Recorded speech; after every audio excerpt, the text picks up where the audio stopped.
Angel Harper. Okay, when was the first time you met JR? I met JR physically, September 1978 in an Insight One in Philadelphia, Pennsylvania, on 6th Street. And I met him before that 9 years in my meditation. And I didn't know it was JR. I just knew that the one that I met, this being, this presence, was unconditionally loving, accepting, just the most encompassing presence I'd ever experienced. And as a good Catholic girl, I just went, whatever that is, that's what I'm looking for. So, fast forward 9 years. Fast forward 9 years, I'm in the middle of a Rolfing session, deep body work thing, and the practitioner says, "Are you okay if I put on some music?" And I go, "Sure." So the prologue to the music is this voice that introduces and says, "And I hope you enjoy listening to these songs of a loving heart, from a loving heart." And I went, "Who is that voice?" And the guy said, "John Roger."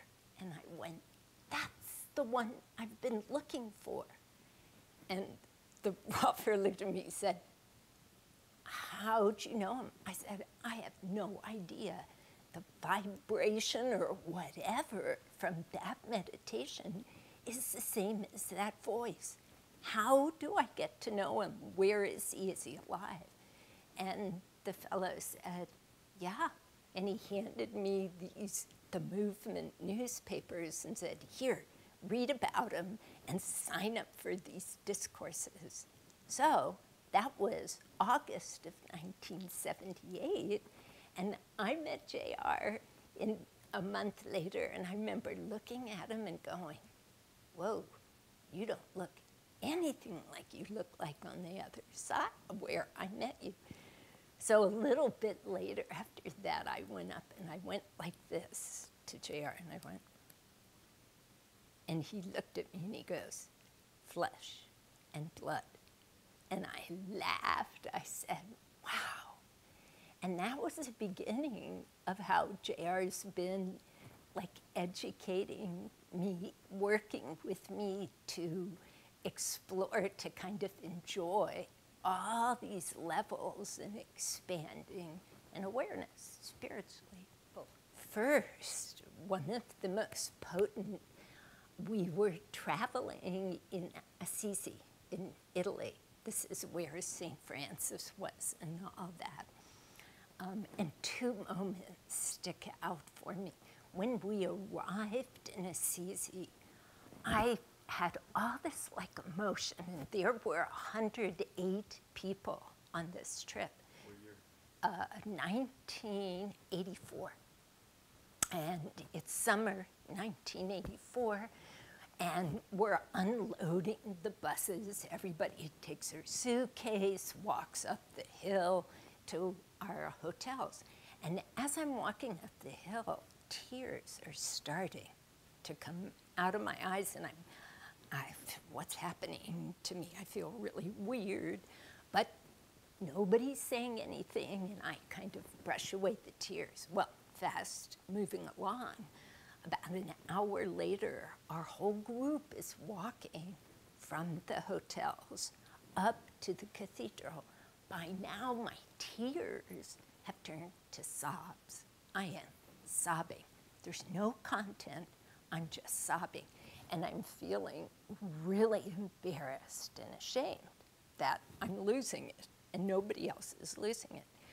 Well, I keep my head down and I'm walking, and suddenly I become aware there are these little white loafer-like shoes that are walking right next to me. Boom, boom, boom.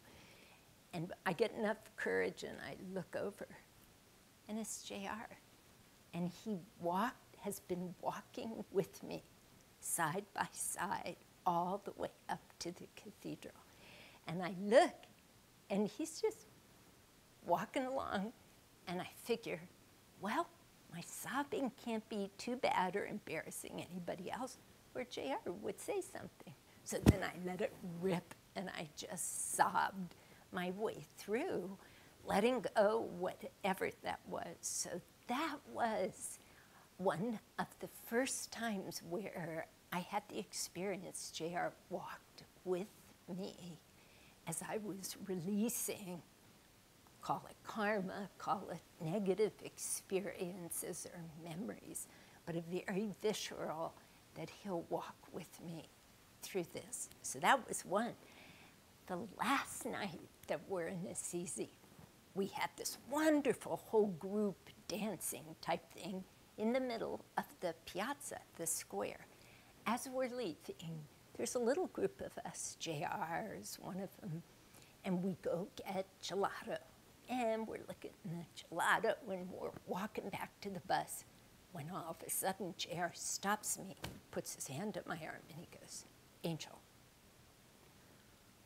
when we get to Egypt, which we were doing the next morning, when we fly to Egypt, remember, people yell there. That's how they communicate. I went, okay, that's nice. He said, doesn't mean anything's wrong.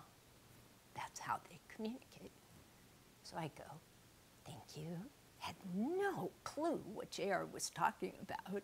He turns right around, keeps licking his ice cream cones, and we head back to the hotel. Next morning, we get on a bus, we go to the airport, we fly, planes land in Cairo, we get off the plane, and I'm coming into the airport, and all of a sudden there's yell, yell, scream, and I stop, and I'm visually going, what's the matter? What happened? Then I remember JR's words, Angel, when we get to Egypt, people yell. Nothing's wrong. That's how they communicate. Once again, I felt my body go boom, boom, and just relax. And I was able to flow with the dramatic way that the Egyptians communicated with each other without having heart attacks all the time. So those are like two that I remember. More of a teaching moment that I had with JR was in Bethesda, Maryland. We were in the Residence Inn. As a staff, we would stay in hotels together, and then usually we'd have dinner with each other. So we'd come down to the lobby, wait till everybody was there, take off. So I got down first, JR comes down. He's sitting with me. And then he launches into the story. Angel, you know, back when I was in college, I was taking geology, or biology, forgive me, it was a science course. And he said, as part of the course, we had to collect specimens.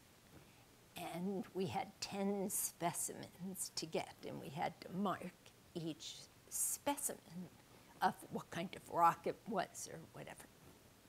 And he said, well, I decided I would give even more than I was asked for. I would fulfill this assignment, like cross every T, dot every I. I would do everything for this teacher as a way of showing myself that I would do it to the fullest.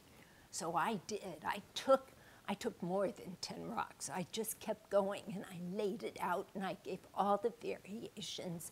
I completed it more than was asked for. So it was full. It was done completely. End of the story. So once again, I'm going, okay, JR. Interesting. Several years later, I'm doing like some tasks that I've been given. And I realized I could fulfill the task by doing that much. Like, you asked for this fact, here's the fact. But then J.R.'s story came in, and I went, you know what? Let me do the research so that my boss will have more than he asked for. He can really see it in full. And my boss came back and he said, thank you. That really helped. You really showed me what it's like to really do something in full. That was a J.R. moment, just from stories. He wouldn't preach, he would just tell me a story. Be careful not to get yourself. Oh, yeah, sorry. Sure you're not Italian? Greek, my mom's Greek. Thank you. Yeah, So- there's one more moment. And it really, it touches me deeply because I was having a great deal of emotional pain. I was breaking. I'd broken up with a fellow. And it was so deep and so, I just felt like I was in the pit of not knowing myself anymore and just like feeling bad about myself, but bad that I was having this pain. And I knelt next to JR and he just took my hands. And when I looked into his eyes and I told him, all he said was, I know it must really, really hurt. And his compassion was so healing in that moment that it just stands as one of those times of that, like all compassionate I have got, just being in the flesh. And JR, for that, I think that above everything, your compassion and your love, I'm just so grateful for that. And you know my heart, you know my soul, and I love you. I'm your angel.